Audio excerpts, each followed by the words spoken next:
The competitive 40K network presents Art of War. Art of War.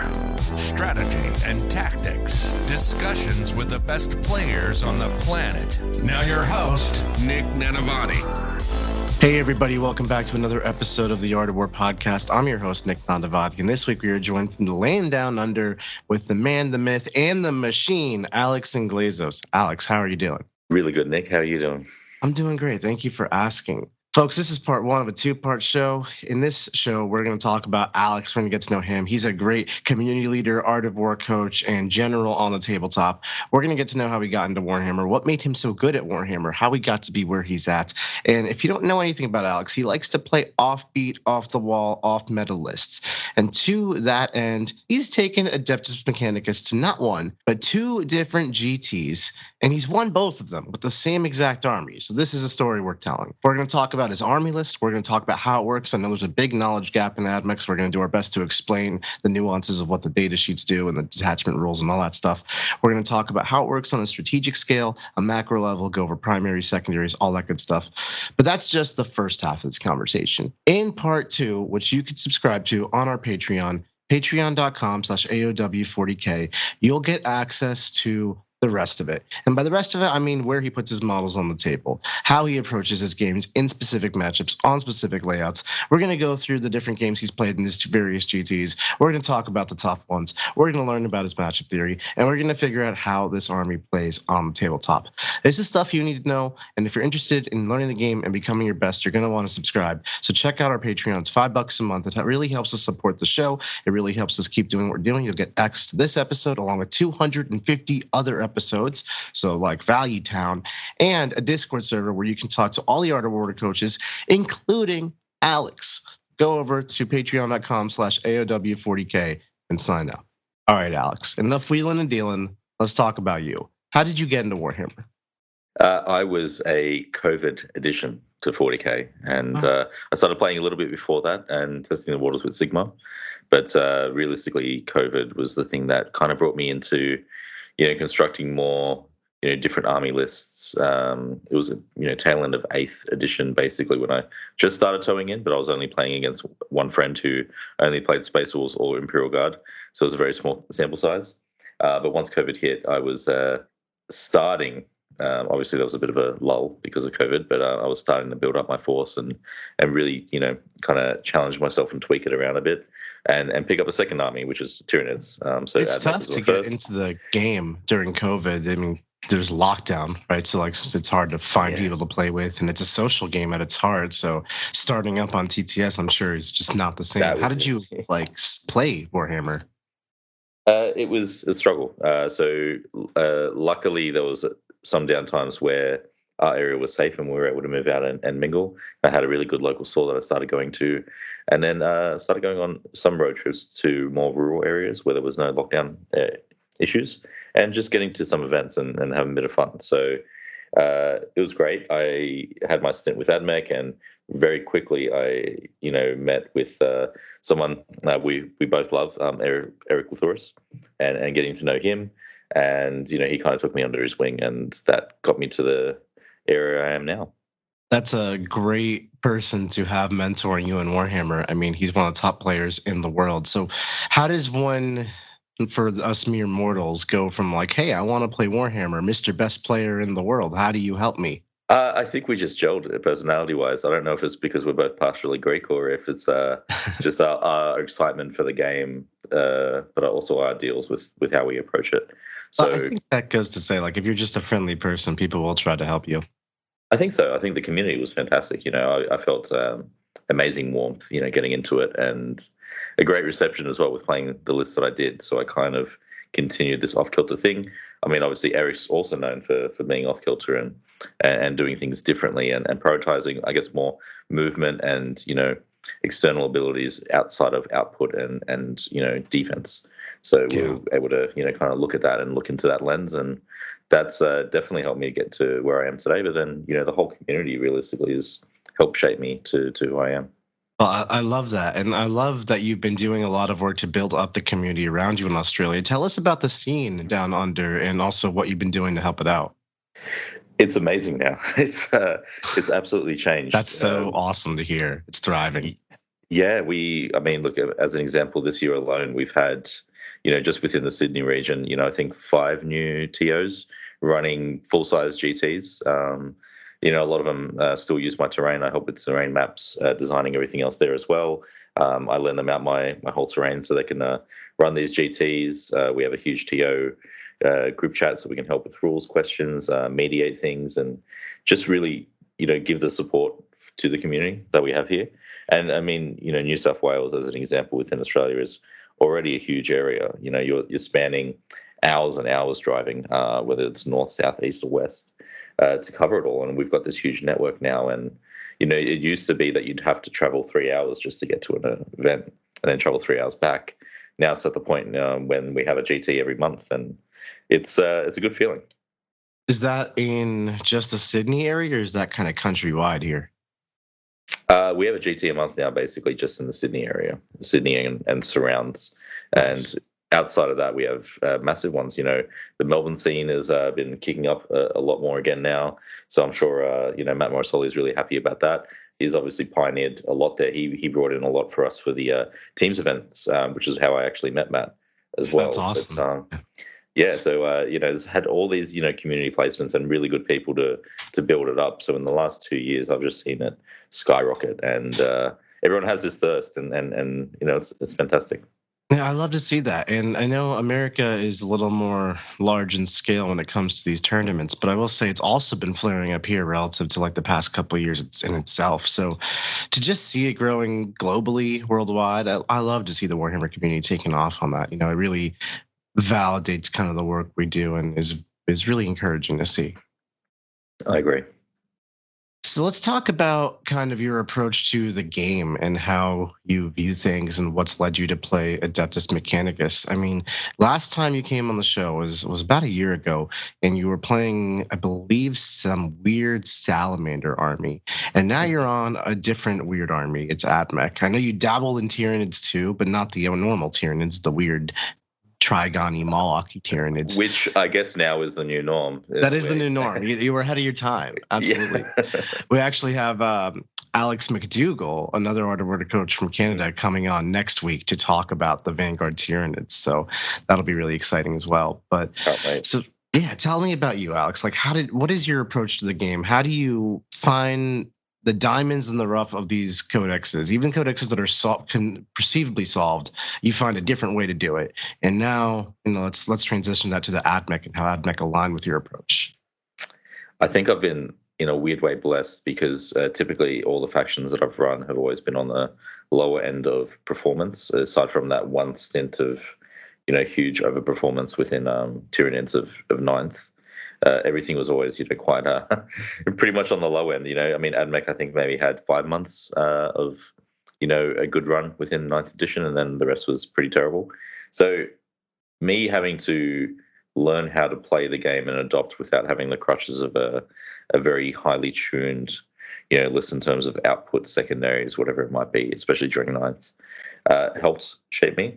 It meant that I had to be more precise with movements, more precise with how to actually, dictate an engagement, how to predict the enemy's movements, so that way I could, adopt some counterplay and so on. So I think it was by necessity that I learned the tools that I did. But realistically, it does focus heavily on mobility in this game. I think it's still, the best part of the game. And if you can really, handle your mobility and how you place your models and how you react to the enemy, that actually wins you games and engagements more than just raw output. We always say that movement wins games, right? Like that's like a famous quote of Art of Wars. What are you focusing on when you say movement wins games, or that's the element?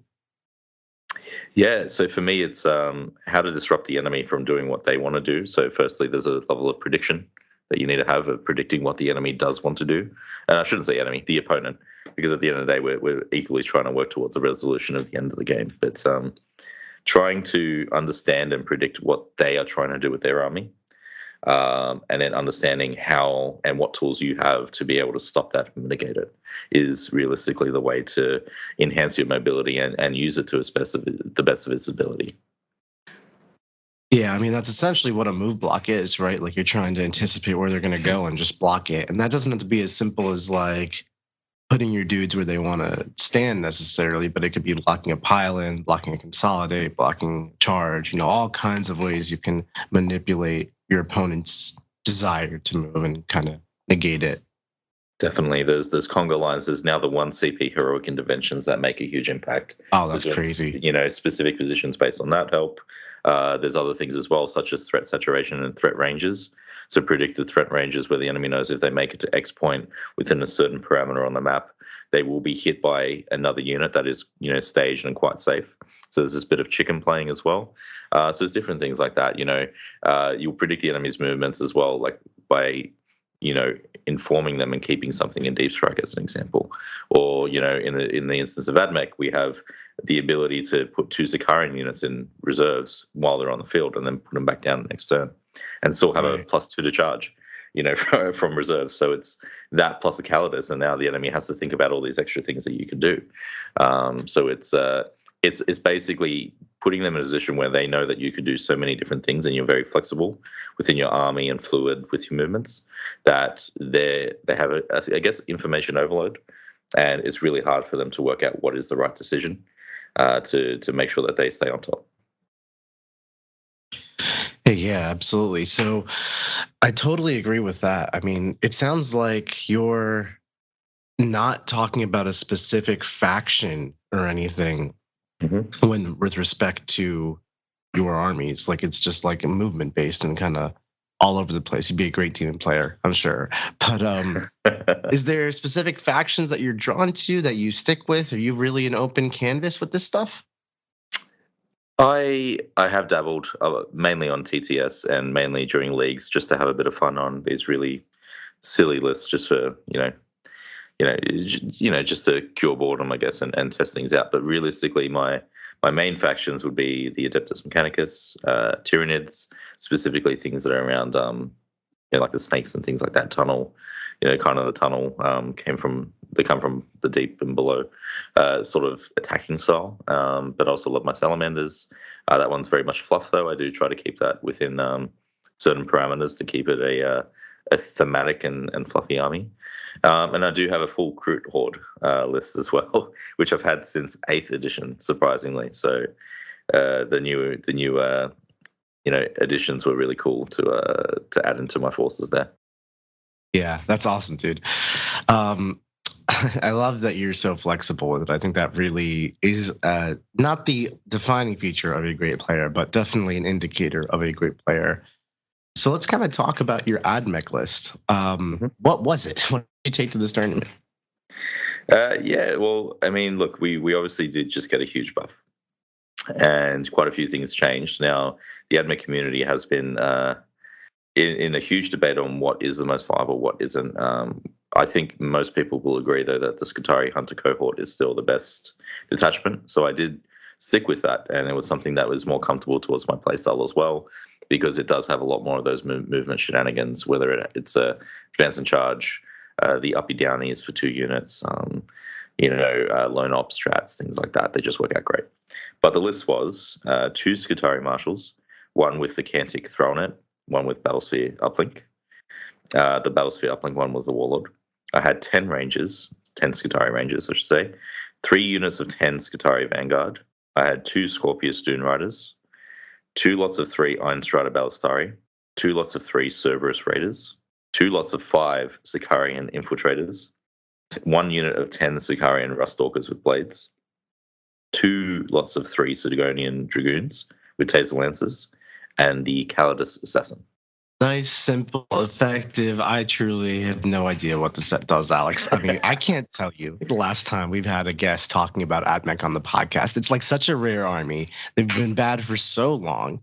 I was actually going to get Richard Siegler on to just talk about the faction just to get it some coverage, but then you decided to conquer Australia with them, so how could I not? Yeah. I think the last time we did it was when I went 5 perfect score. I think I got 500 points last year with them. Oh, that's right. I forgot that it happened. Man, you're the Ad Mech guy. That was using a Dune Crawler and using it for melee because I couldn't find any other reason to use it. That's awesome. Dude, you're flexing out there. So tell me what this army does. Like, try to translate into English if you could. Like, for those unfamiliar with the data sheets, unfamiliar with the detachment rules, kind of walk into us like I'm your opponent at a tournament who has no idea what an Ad Mech is. Yeah, great. Look, I think Ad Mech is an interesting army because in this detachment, as well as this army rules and the units I bring, they actually end up having quite a surprising amount of durability. Because everything in this list, aside from the transports as well as the Callous Assassin, have stealth. So straight away, there's a counter towards shooting armies. However, on top of that, everything here again, except for the transports, has a 5-up invuln save. Now, when you're running, say, 40 BATTLELINE models and a myriad of 7 wound vehicles that all have a 5-up invuln, it ends up being a really annoying force to deal with. But that's just without even talking about the army rule yet, without talking about any other stratagems or any other abilities that these guys have as well. So the army itself right now can operate within 2 different doctriners. One is called Protector. One is called Conqueror. Now, you can be in either one of these at the start of the battle round. It affects your whole army now, basically. And the first one is Protector, which gives you heavy for all your weapons, for your ranged weapons. It gives you +1 ballistic skill as well. These are all free. You don't have to do anything to get these. You don't have to be anywhere on the field. They just happen automatically. But also, if you are within 6 inches of battle line, you are also enemies will have to subtract 1 from their hit rolls when they attack you at the fight phase, which is a huge boon into dealing with melee armies and armies trying to pressure you and push you, especially when you're still this army that has those 5-up invuln saves and has that nice amount of durability for points. The other one is much more on the offensive because what you gain is assault for your whole army. You gain +1 weapon skill, and again, these are anywhere on the field. You don't have to do anything to trigger these, which makes it a lot easier of an army rule, I find, than things such as like Tau with the guiding system. It used to be very conditional, right? And like some weird battle shock mortal wound thing.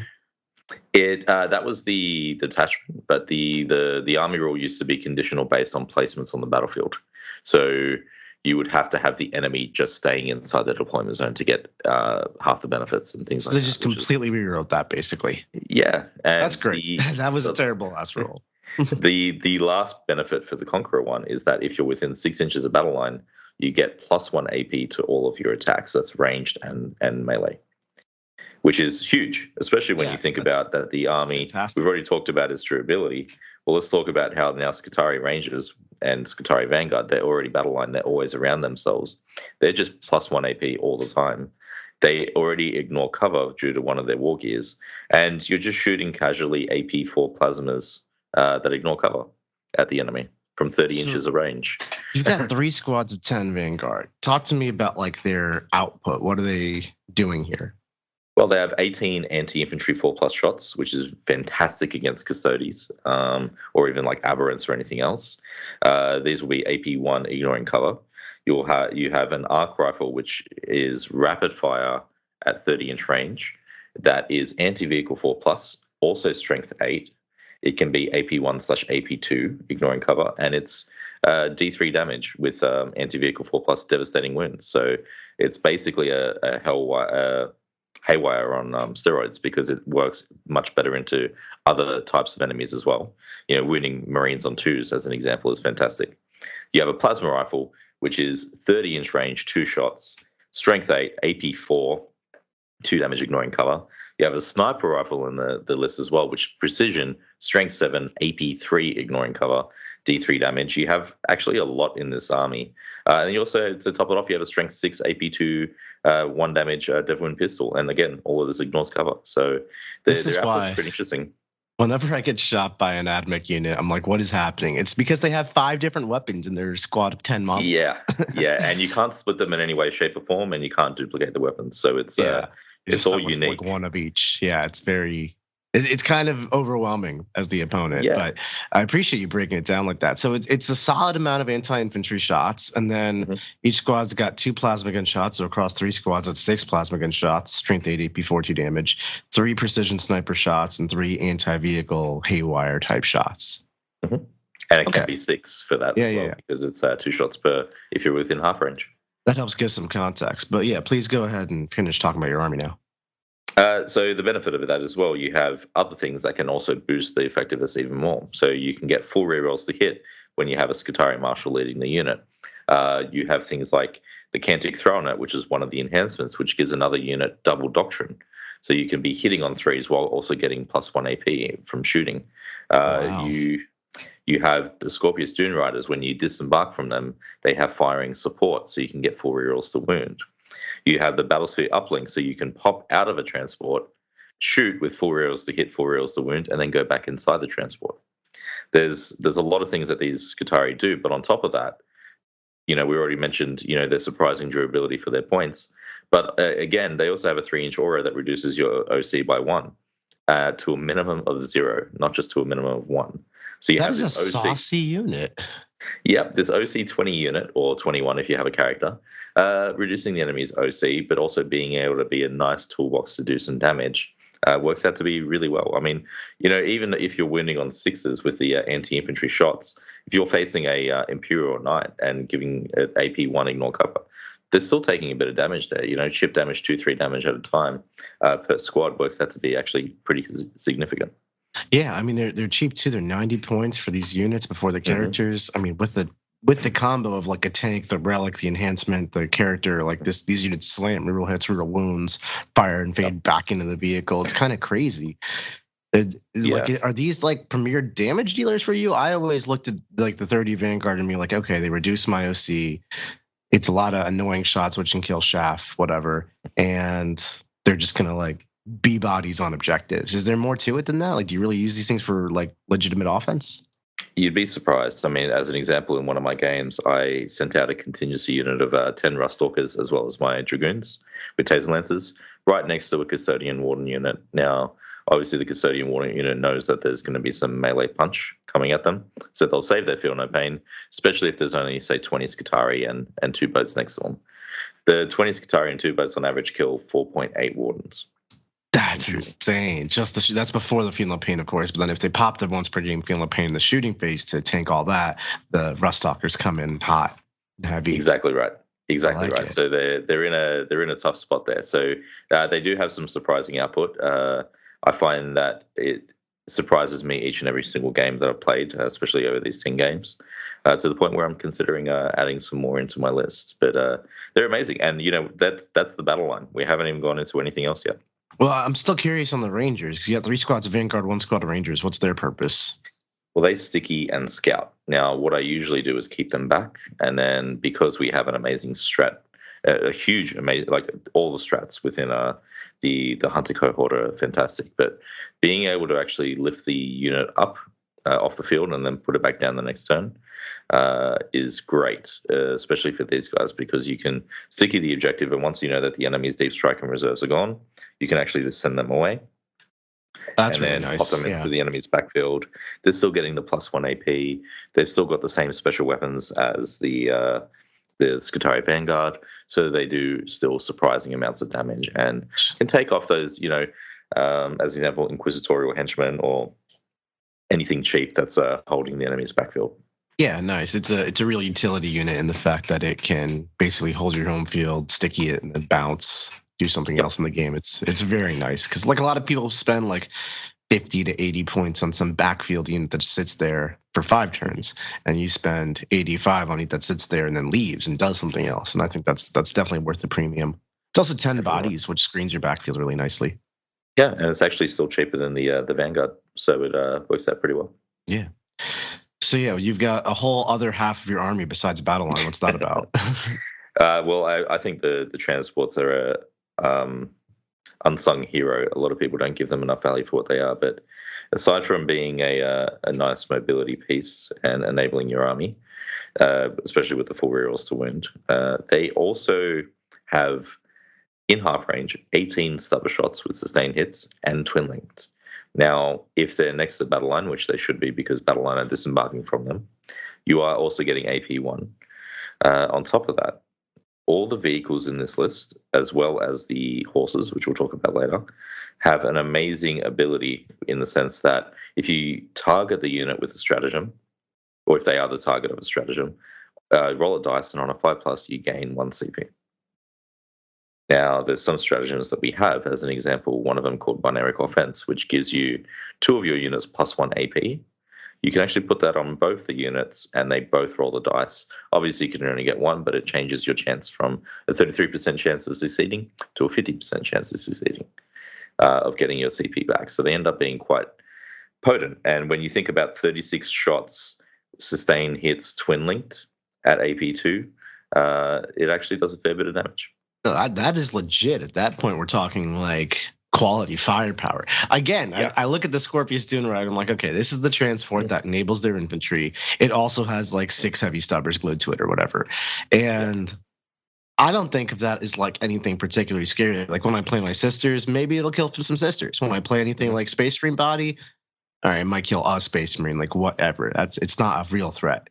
And it really sounds like your army takes some trash, like some real grade A, like glorified Imperial Guardsman type stuff, and like just elevates it to this point where it does like legit damage from all over the place with tons of shots. Yeah, the benefit of all the units I've talked about so far is the consistency. Now, Ad Mech used to have a lot of issues with consistency in the past, where we just basically didn't feel like we were that consistent, and RNG took a lot of play, which is why everyone ran the sterilizers, because they were at least very consistent with what they could do, because they automatically hit and you could get full rerolls to wound when targeting someone on an objective. The benefit now is that we do feel a lot more consistent even outside of those units, so we have a lot more play on a broader spectrum, which is great. Beautiful. If you are listening to this, it probably means you play Warhammer 40k. And if you're playing Warhammer, you know you need a lot of dice. Baron of Dice is where we get our dice from. They produce amazing different kinds of dice. We just recently got all kinds of different faction dice shipped to us, which we use on our stream games. But not only do they look really cool, but they're highly customizable. You can get different symbols, corners that are square, corners that are round, different shapes and sizes, different sided dice. It's all the rage. And they're customizable in color and design as well. They are so cool looking. Not only that, but they feel great to roll in your hands. I've never held dice that roll and feel this good. Not only that, but they are scientifically perfectly balanced. There are tons of case studies on people rolling thousands of dice and recording all the results that they get. And sometimes you might get a die that rolls just a few too many ones. We've all had to throw it out before. These dice are not like that. They are perfectly balanced to a T, thousands of rolls, perfect distribution. If you want to take your Warhammer game seriously and make sure the dice are not screwing you over, get some Baron of dice. All right, so we've covered basically the infantry and the transports for the infantry. There's still 6 chickens, a bunch of ponies, and some other dudes. Oh, there's more chickens. Oh my God, there's so much stuff in this army. Alex, what are you doing here? I am trying to flood the board, I guess. This is surprisingly about 67 models less than what I was running previous to the update. So that's just too many models. Yeah, well, it's 79 now. I think it's a decent spot. But the Ironstrider Ballistarii are my next edition. Now, these were not a consistent firing unit previously. They gained an additional shot at the loss of twin linked now for their ranged weapons. However, they still kept sustained hits. So what you get now is 6 las cannon shots. You can make them hit on 3s. They have sustained hits, which means you get an average of 5 hits through each time. That's 5 las cannon shots per unit, hitting on raw averages, and then obviously wounding, usually on 3s, sometimes 4s. But surprise, surprise, we have a strat that gives you +1 on wound. So they end up being a severe threat, and because you can make them AP4, these are also a fantastic benefit of the Cantic Thrallnet, so you can make them hit on 3s, but also being AP4 las cannons. They end up being pretty scary. I mean, the sustained hits also means that they're also pretty scary in Overwatch, because on average you get a minimum of 2 hits. So they end up being really good. The sustained hits is great. The las cannon profile is great. The fact that these guys also have fallback and shoot, advance and shoot. They even have reroll desperate escape tests, means that they're not something you can just tag to eliminate them and really tie them down. They can still continue to do what they're doing, and they're pretty fast and speedy and zippy. So it's easy to get angles at 48-inch range. Yeah, they're also incredibly durable for what they are, right? They're 7-wound walker type tanks. Yep, with stealth as well because of the detachment, and they are 10 points per wound. That's pretty good. Yeah. That is pretty good. At what, like toughness 7, 3 up armor, 6 up invul, access to Phenol Pain? 5 up invul. 5 up invul. Oh my god, these things are crazy. Yeah. No wonder you have 12 of them. I mean, 6 of them are last cans and 6 of them are combat. I'm sure we'll get to the combat ones in just a minute here, but that's just like an insane amount of beef in the package. Yeah, and I find that they always are the things that take the hits first, which means that the boats and the Skitarii end up being the unsung heroes and being really surprising for the enemy to have to deal with late game. Are you leading with these chickens in the front to try to get better line of sight angles and force some alpha strikes, have them be the front lines for taking the hits, or are they sitting in the back and shooting last cans for 5 turns? They're mostly in the back. You'd be surprised because of the mobility that they do have. The ability to get laneways and angles on, as an example, GW terrain is actually quite easy. Once the enemy commits to mid, these guys just, are a workhorse. They just continue to put pressure. Right. If the enemy is a vehicle, as an example, they usually don't push to mid, but they're still exposing out to lanes. And because of our superior mobility in comparison to usually the enemy's, vehicle options, we end up getting those lanes first and being able to strike. There are sometimes a bit of footprint issues on Games Workshop terrain. So sometimes you will be slightly exposed, but it's usually with the Dragoons that you're exposed. And then the Ballistarii are there that if the enemy makes it to angle X, then the Ballistarii in my following turn can make it to angle Y and get the shots off. That's awesome. And we actually just came out with a really great video on checking angles and figuring out your line of sights and opponent's line of sights in the War Room.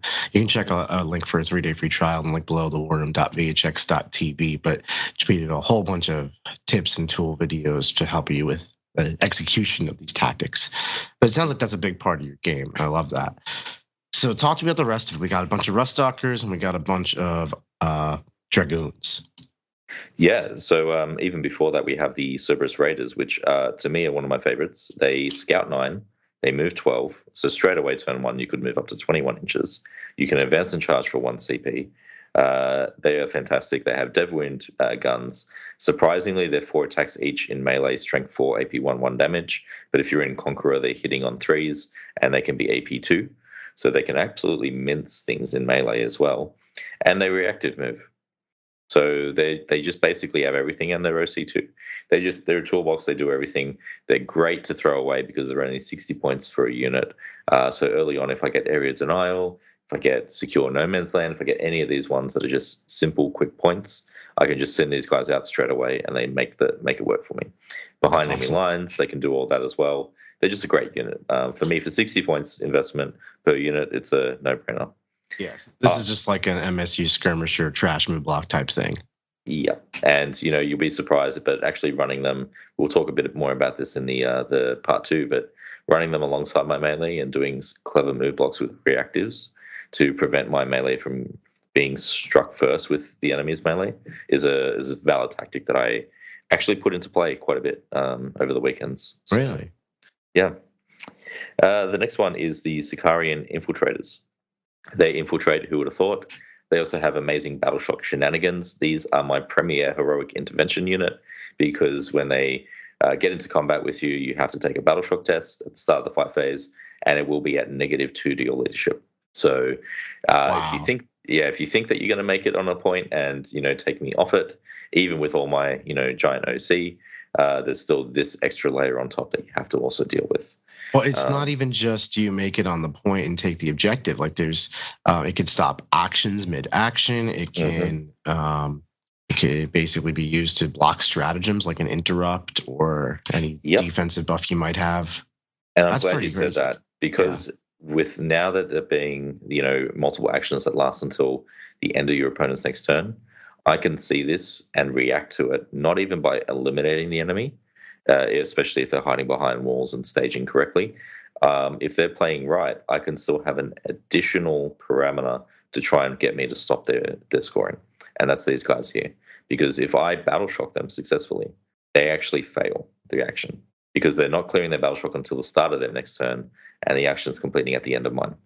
Really strong. So there's so many layers to applying these Ruststalkers. Yeah. Are they used primarily as like a disruption tool, a countercharge tool? Are they like your hammer unit? How are you viewing this? I use these mainly for move blocks, for tie-ups, for battle shocks. They are fantastic for that, and also later in the game, if the enemy has respected them, and I haven't had an opportune, moment to really be aggressive with them, I can uppy downy both of them for 1 CP. Nice. And then I can start playing in the backlines, and I can start doing everything else, and being a nuisance still. So they always get their value. Yeah. So that's how I run them, and the heroic plays, like I said before, as well, because I think that definitely stops people and shocks them a bit as well. Right. So then let's talk about, I guess, the last unit in their army list, the Dragoons. Oh yeah, there's still the Rust Stalkers, because that was just the infiltrators, that one. Oh, I'm sorry. I kind of in my brain count them as the same thing. They're the same thing. Yeah. Let's go to the Dragoons first, though, because the Rust Stalkers I think are pretty interesting. But I told you.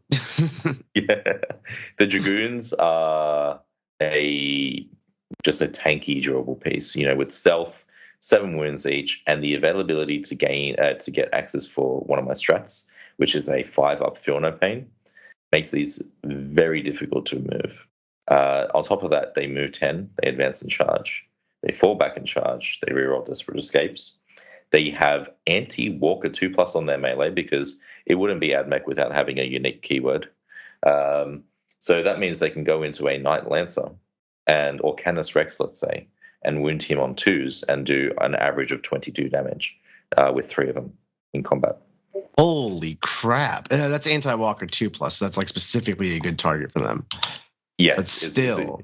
It's a fantastic target into Knights. It's a fantastic target into quite a few things. War Walkers are making you neg 1 a wound. Well, guess what? You're anti-walker 2+. You have the different Dreadnoughts as well. Obviously, Redemptors will neg 1 damage, but you can still push through and do quite a few things there as well. Grey Knights, Dread Knights, specifically, they have trouble with it. You have Tau. Nearly every single one of their battle suits is Walker. Whether it's a Riptide, whether it's a Storm Surge, or whether it's a Crisis suit. So it actually comes up more often than you think. That's really skills. Yeah, no. Yeah, that's there's so many. The Chaos Knight matchup, right? It's free. Yeah, definitely. Because you play around, and guess what? A Carnivore in melee, on average, takes out 1 model because of the Feel No Pain. And 2 models take out a Carnivore, so they lose that trade each time. That's insane. So Are these frontlining for you since they're more durable with the Feel No Pain and all that? Yeah.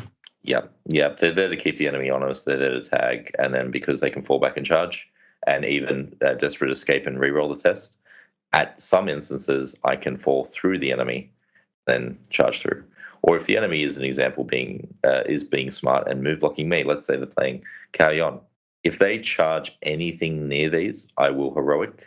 I will get into combat, and I do not care about actually removing the enemy unit, because I can fall back through them and then still continue to push, so I can't actually be effectively move blocked. Wow. So you can just fall back and charge and move through them with Desperate, because Desperate allows you to move through animals, and reroll the Desperate, so you're probably not going to die, and just keep on going forward, basically giving these dudes fly. Yep. That's fantastic. Crazy. That's super strong. So do you just tag stuff literally to gain movement ability in your next turn? Yep, 100%. I just tag things because, I find that was the previous way that we used to survive, especially because I think, you'd probably agree with me that in the previous pre-data slate, there wasn't as much melee in the game. It was a lot more shooting focused, whereas a lot more of the fighting got buffed, whether it's through the map packs, whether it's through the terrain layouts, whether it's through the actual data sheets.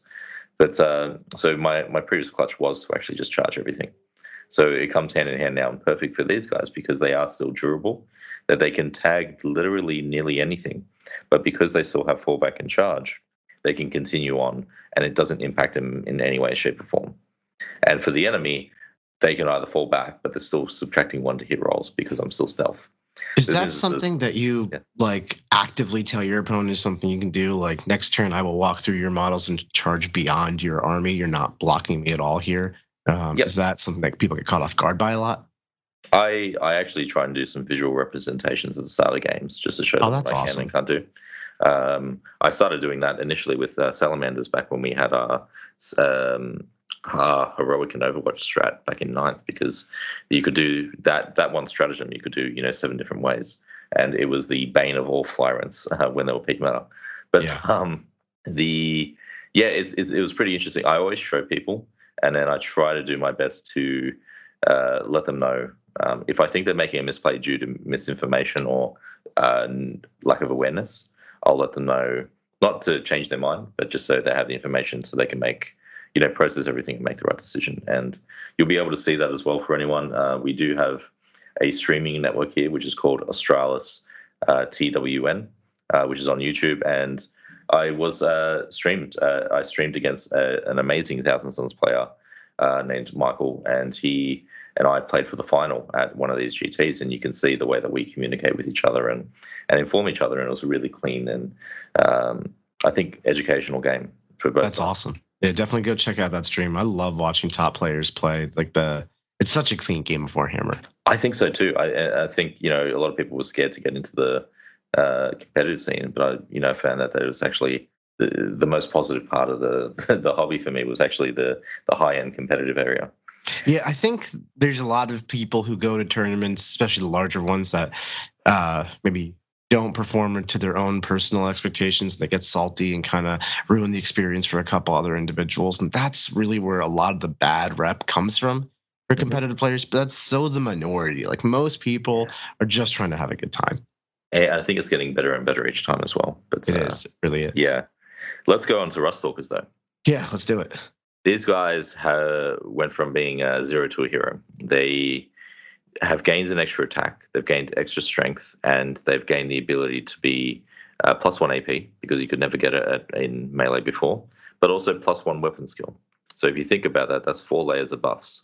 Now they went up a small margin. They're 75 points for 5 or 150 for 10, but their ability is they get +1 to advance and charge, or if they are within 6 of battle line, they get +2 to advance and charge. These can also go inside a transport. You can have them disembark from the transport, move, advance, and then spend 1 CP to advance and charge. Their average threat range, I believe, is 27 inches, and that's average, not maximum. So they can get into things because their 50 attacks in melee is also dev wounds and precision. So they can definitely take out and probably cover the biggest weakness of this list, which we can talk about more on my list concept in the next video. But they were able to challenge the opponent when they were staging, which the rest of my list could not do. Right. So they were able to. That's a huge deal, especially in today's meta. Definitely, and being able to actually react to that. These events were playing, Games Workshop terrain based, so making sure that I worked within that, and I could see that was going to be an issue. So I had to make a decision whether or not I brought the 10 sterilizers, which are pointed the same, or if I brought these guys. And I found that I chose this, and I think it worked out to my benefit. There was the Thousand Suns game, and you can see this on stream, but they charged 2 different rubric units and took out both the Infernal Masters in the units, as well as a few rubrics. Wow. And that just, severely... And just like 27 inches through walls with your infantry. How did they get so fast? Can you walk me through it? Yeah, so they have an 8 base movement with disembarks. The closest unit from the disembark will be 3 inches up. So you're at 11 inches there. You will have an advance roll of average 3.5, but you get +2 to the advance rolls. So you have 5.5 there. And then the average roll on a charge is 7, but you also get +2 to that, which is a 9. That is ludicrously fast. So I'm surprised you don't have more of these things, like just a little 5-man to keep people honest. I've been toying it, and to be honest, I think it's just more around the points. Now, I do have a lot of MSU in this list already, and I do have a lot of kind of blocks. So, as an example, the chickens, right, are realistically my block. So, I would test around and see if I've got another list that I'm conceiving right now where I have 0 chickens, surprisingly. I feel that you need at least 2 lots of Dragoons if you're going to be running them, because you need to have both up there as a meat mountain to actively pressure the opponent, and 1 unit isn't enough. So it's basically my list concept designs are going to be either 0 Dragoons or 2 units. Right. And from there, I'll be adding in things like Skitarii and Ruststalkers and other things like that. Nice. I love it. It comes together really nicely. How does it play and approach the mission, like primary, secondaries? What's your normal cadence there? Are you typically the one getting tabled and winning anyway, or are you like beating your opponent down? I think the good thing, Ad Mech's in an interesting spot where they don't get tabled anymore.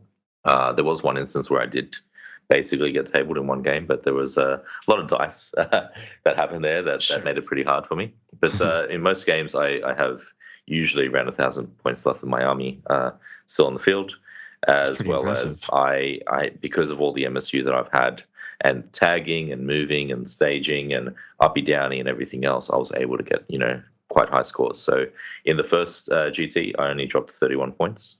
In the second GT, I dropped 25 points. So overall, this list, scored me an average of 94.4 points.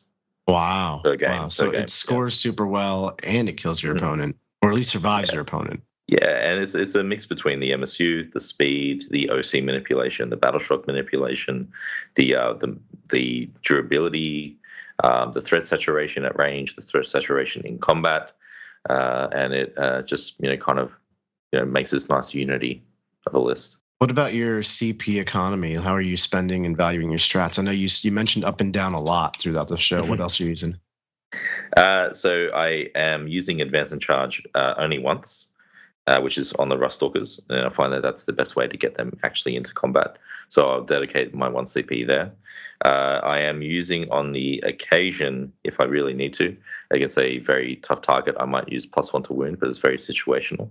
And the enemy has to have no friendly units within 6.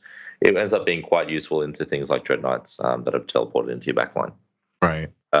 So that's a bit more flexible there. You have the 5-up Feel No Pain, which is probably the second most, if not most, used stratagem. But I think sometimes the threat of that is enough and you won't need to use it every single time. But that 5-up Feel No Pain on a Skitarii and Ruststalker unit, the big brick, or the Sidonian Dragoons is a complete lifesaver. So that works out well. And at very, very rare situations, if I'm unlucky and say transport gets popped and it's my Fire and Fade unit and the enemy is ready to shoot them, I will use a lone op stratagem on them. Very nice. So you have plenty of CP basically to make your army function. It's kind of like a toolbox, and you figured out which specific tools are like commonplace, but it's all calculated basically. Yeah, and the benefit being that, remember, like as I said, all those horses and all those vehicles, so including the chickens, every time I use a stratagem on them on a 5+, I get it back. Or each time they're the target of a stratagem, means that if I can get 1 or 2 back throughout the course of the game, I end up being in a really good position. That allows me to also then cycle through secondaries more often to then get the ones that I need to continue to get those high scores. Awesome. I love it. Alex, I'm really excited to continue this conversation, talk about our matchups and kind of the more challenging games that you played and how you actually positioned your models, won these games in real time, in real life. This has been an illuminating conversation so far for me and hopefully our listeners in terms of how Ad Mech and the new meta work. Everyone kind of knows they got better. I don't think many people understand how they got better. And you've done the world of service here trying to communicate it all for us. So thank you so very much. No problem. All right, folks, we're going to head off to part 2. You can check it out on patreon.com/AOW40K. Alex and I are going to talk about the matchups. We're going to talk about the actual games he played, where he put his models, the nitty-gritty good stuff. If you want access to that, check it out, patreon.com/AOW40K. We'll see you next week, folks. Like what you just listened to? Check out Art of War Down Under and Art of War Unbroken on the competitive 40K network. theartofwar40k.com.